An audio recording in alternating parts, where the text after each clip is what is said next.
As an individual who loved to invent, Frank Zybach made actions that have revolutionized farming in the U.S.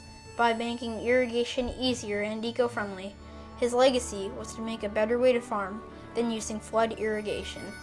In the 1930s, farmers were working all day long and the work wasn't paying off. It took too long and too much work to set up flood irrigation pipes every day. Frank Zybach made a way to end this torture for farmers.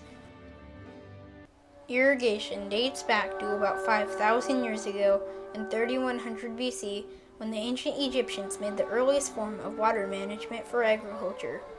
Irrigation has been improving and changing for thousands of years through the agriculture of ancient Greece to the automatic irrigation machines of modern day. In 1926, farmers were growing wheat in the Great Plains. They had amazing success. Wheat farming was doing very well, so they started growing wheat extensively in the region. Little did they know, they were ruining the soil by not rotating the wheat crops. They were also plowing wheat on fields that were never meant to be plowed. That resulted in many acres of farmland destroyed across the Great Plains. In 1929, the wheat supply was so high that the cost for wheat went down from 68 cents a bushel to 25 cents a bushel. In 1934 to 1936, 3 record-breaking droughts occurred. This event took part in the 1930s Dust Bowl. The Dust Bowl was a continuous drought from 1931 to 1939 when winds filled the air with dust clouds for days. This happened in the areas of the Great Plains from southern Texas to northern Kansas and Nebraska. It even traveled to Colorado. To make things worse, this was all during the Great Depression and leading up to World War II. The world was at a tough time and the U.S. couldn't keep up with the demand for food. America needed a change, so Frank Zybach stepped up to the challenge. Born in Lafayette, Oregon in 1894, where his dad, Edward Zybach, was a logger, Frank Zybach was the second of 4 children, the first boy. Frank Zybach's ancestors were Swiss immigrants who settled in Duncan, Nebraska. When Frank Zybach was 3 months old, they moved back to Nebraska, 10 miles north of Duncan, to begin their farming career. Frank Zybach liked to create and invent. He applied for his first patent in 1920 when he was 26. It was for an automatic tractor guide for steel-wheeled tractors. He also invented walking dolls for his daughters as one of his first patents.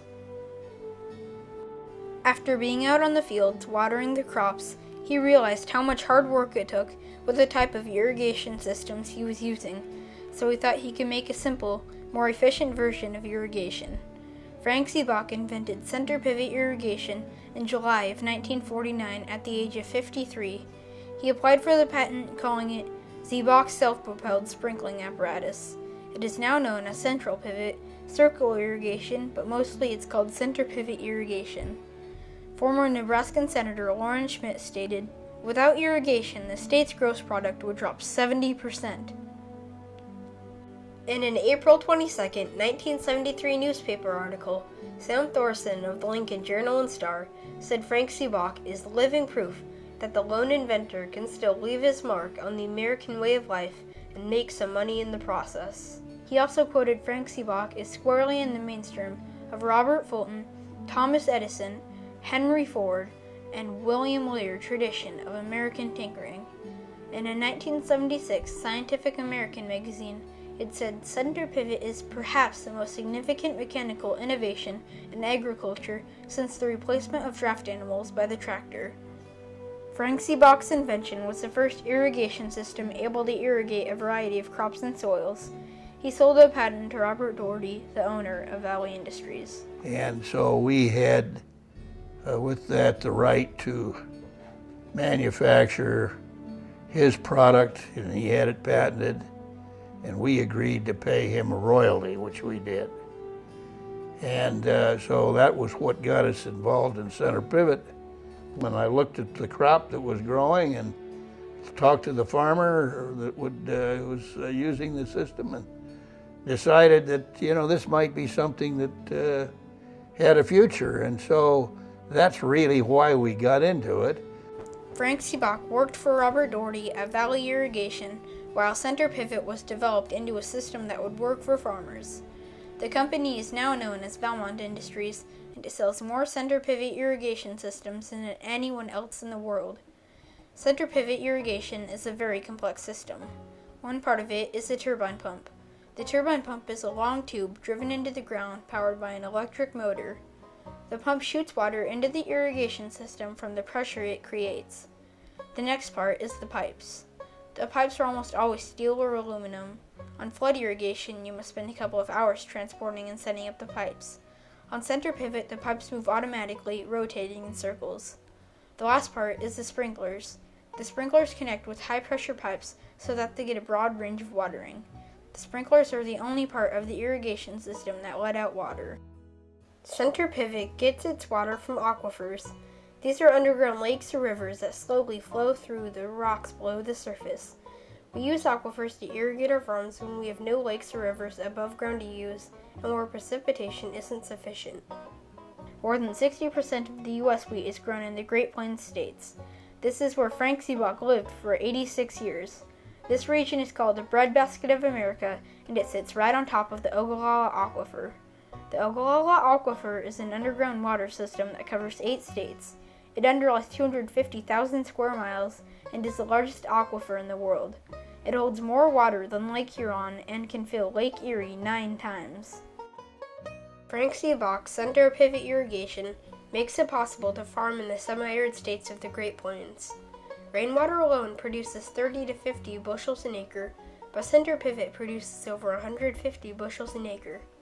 Without the action of Frank Zybach, we wouldn't be farming enough food for our country.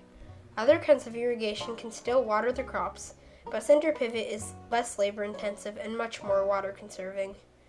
Frank Zybach's invention is now the most widely used method of sprinkler irrigation. 41% of the U.S. uses center pivot irrigation, though 43% of the U.S. uses flood irrigation because it is cheaper to buy. There are many reasons why farmers still use center pivot. We can adjust exactly how many inches of water we need, and with all the scientific data and everything you have, you can tell how many inches of water that crop needs in a certain time. So with the sprinkler, it's right there. It's just great. Just in yield alone, we're paying for the sprinkler.